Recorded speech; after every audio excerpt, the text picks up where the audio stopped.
Oh my God, I'm showing how old I am. I said cup of Joe, and I go, oh wait, where's cup of Joe come from? So there was a guy, Joe Martinson, who actually trademarked the phrase cup of Joe. He was out of New York. So holla at your fellow New Yorker. Another one, President Woodrow Wilson appointed this guy, Joe Daniels, to the Secretary of the Navy. And Joe banned alcohol from all the ships. Like, come on, Joe, what are you doing?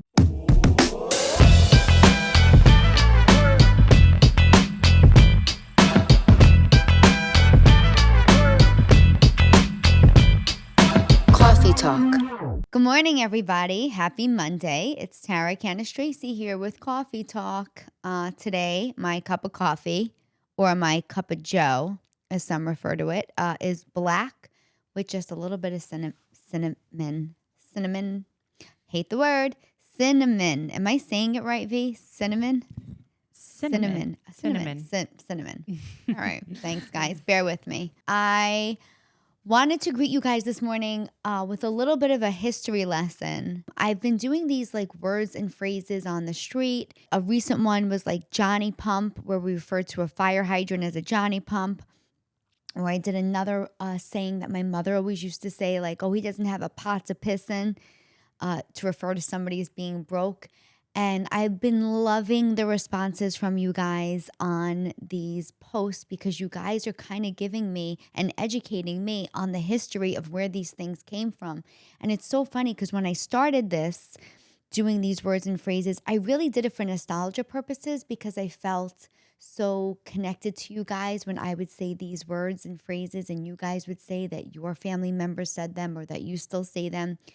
And when people started responding with the history of these things, it really brought new meaning to them and became so much more interesting to me, because I just thought like it was a borough thing or a generational thing or something our parents made up.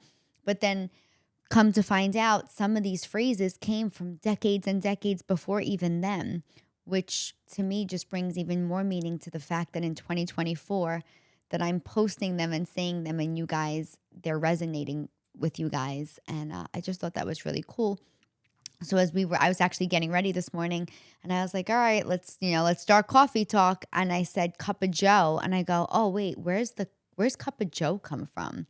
Like, that's one that I don't know. Maybe everybody listening this morning, or some of you listening this morning, I should say, know where it is. But I'm going to give you, I did a little research for us because I thought you guys are really into this, maybe just as much as I am. So there are 4 theories currently. And guys, message me in the comments if I get it wrong or if you have a new theory. I love hearing from you guys on these. But the first theory was that it started from Martinson Coffee Company. So there was a guy, Joe Martinson, who actually trademarked the phrase cup of Joe. And he was one of the original coffee makers. I want to say it was back in the 1898, but I'm not sure. One of the original coffee makers in the U.S., and he was out of New York. So holla at your fellow New Yorker. Even Andy Warhol painted some of his paintings and put like Joe Martinson cans of coffee in his paintings. And people then, seeing he was one of the founders of a coffee company, started referring to it based off of his first name, cup of Joe Martinson. So that was the first theory, and kind of the one I got behind the most. So the one I shared first. The other one, the second one I'm going to tell you about, seems a little bit of a stretch for me, but hey, linguists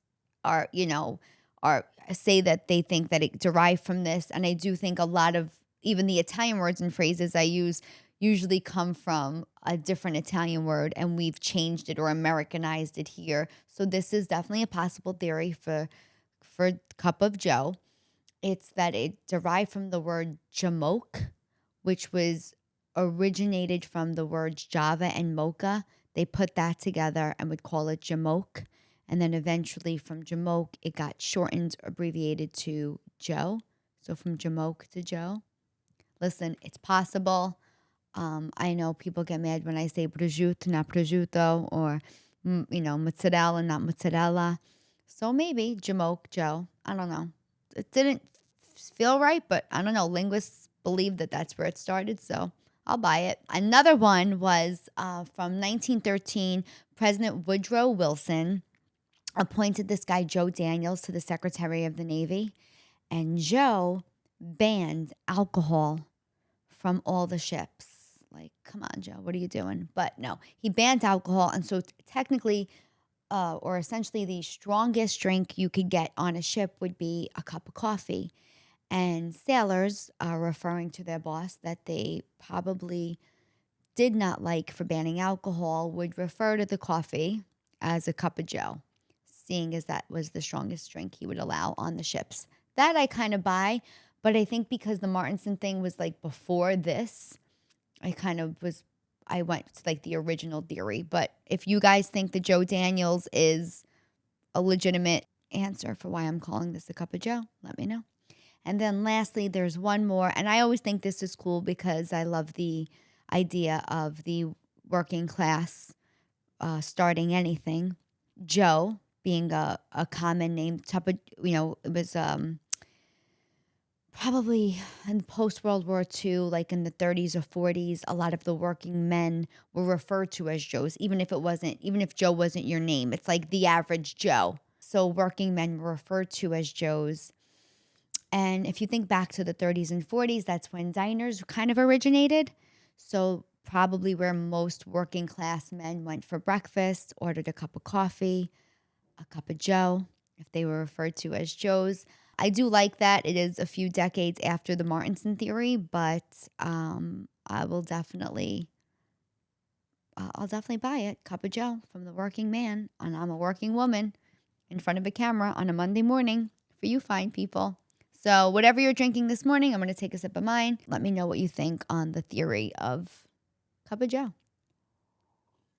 Ultimately, what I love about the history of these things and doing the words and phrases and having a cup of coffee, which is actually something we do. A lot of people today, everybody's always in a rush. You meet friends for coffee. I think it's just like a nice way to connect with people, no matter what's in your cup. Unlike Joe Daniels, I also sometimes like wine in mine. But I think that this was just a cool thing. I'd love to know, guys, what you think the history of. I think a pot to piss in was one that I found the most interesting. And that was, people were saying that back in the day, I don't have the date. I'm going to do more history on this, but I'd love to know what you guys think. Back in the day, if you were so poor, you would sell your urine. Sorry that I'm doing this to you on a Monday morning while you're sipping a hot liquid. But you would sell your urine and they would use it. Oh, God, I forgot what the use was. Venetia, do you know? Maybe we could look it up. Anyway, people would sell their urine. And if you were so poor that you didn't even have a pot to piss in, to pee in, to sell your urine, that's how poor you would be. So maybe that is how it kind of generated to the 40s and 50s and the 80s and 90s when my mother used it, was like, oh my God, he's so broke he doesn't have a pot to piss in. So I thought that was cool. I think V's hitting us with some history right now. They would take it and sell it to the tannery. And I guess the tannery is a place where you would tan animal skins. Yeah, they use urine to tan animal skins. So, which is pretty cool. So like if you wanted organic. Organic, that's one way to describe it. When it said tanneries at first, I was like, no way were people tanning back then. I'm going to tell you, I did not know what a tannery was.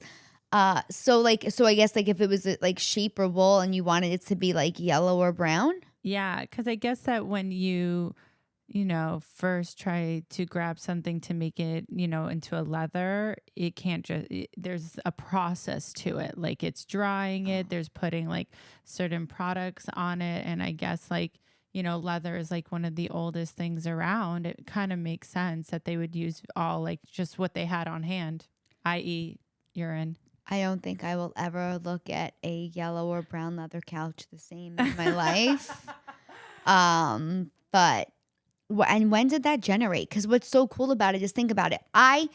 When I did a video about like things my New York Italian mom would say, it'd be like, got a pot to piss in or a window to throw it out of, or, and that was the 80s and 90s. And even now today, 2024, I'll be like, oh my God, he's so broke, got a pot to piss in.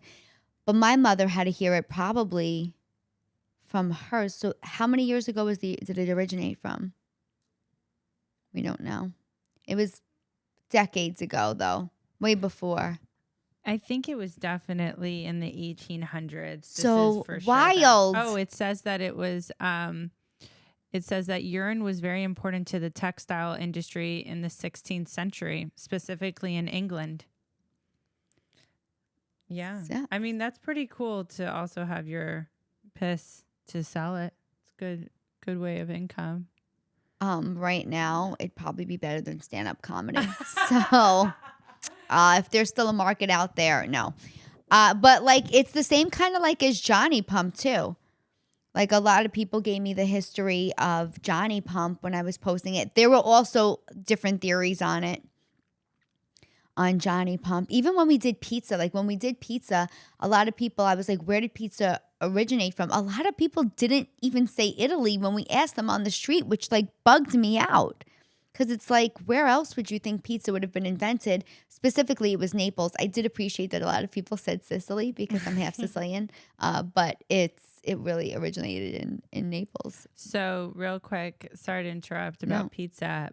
Johnny Pump is a nickname for fire hydrant, a connection port that firefighters use to access water for fighting fires. FYI, guys. The New York Fire Brigade gave the hydrants this nickname after the inventor, John Gerard. That's what, John Gerard. I heard that. John Gerard, yeah. So and apparently it was like in 1830 he invented the hydrant. Yeah, but so 1830, right? Like Johnny Pump is something we said in the 80s. That's like 150 years. Like I don't know, like to me what's so funny is like we're Googling this right now in real time. But like my grandparents not even to my parents have Google. I had an Encyclopedia Britannica. Like I had books when I had to look something up online. Oh my God, I'm showing how old I am right now. Please, if anybody remembers having the Encyclopedia Britannicas, I even think it was like a door-to-door salesman who legit came to my house and sold us encyclopedias. Does anybody else remember this? Because right now I'm having a personal moment where I feel so old. But that's how we would look things up. How, like, I would love to know, like, who started this, how it passed through generations. I think stuff like this, guys, is so cool. I didn't mean to hit you with a whole history lesson on a Monday morning, but I think this is just, like, kind of the more informed we are, the more conversation we can have over a cup of coffee. So, guys, like I said, I'm doing these on the street.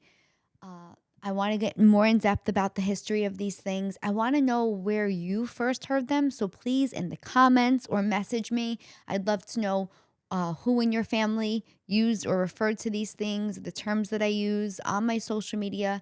You should be following me on my social media platforms. Instagram is at Tara Jokes. Facebook, Tara Cannistraci. If you're watching this on YouTube right now, on YouTube, I'm Tara Jokes. TikTok, Tara Jokes. I will post all of these videos with these words, but also the history and the longer form of these will all be on my YouTube channel. I think it's really cool if we get into some of these things. And every now and then on a Monday morning, you get a little bit of a history lesson. This wasn't so personal, this episode, but I figured it was something cool to share with you guys. I hope you enjoyed it. And I will see you guys next week. Cheers. Coffee Talk.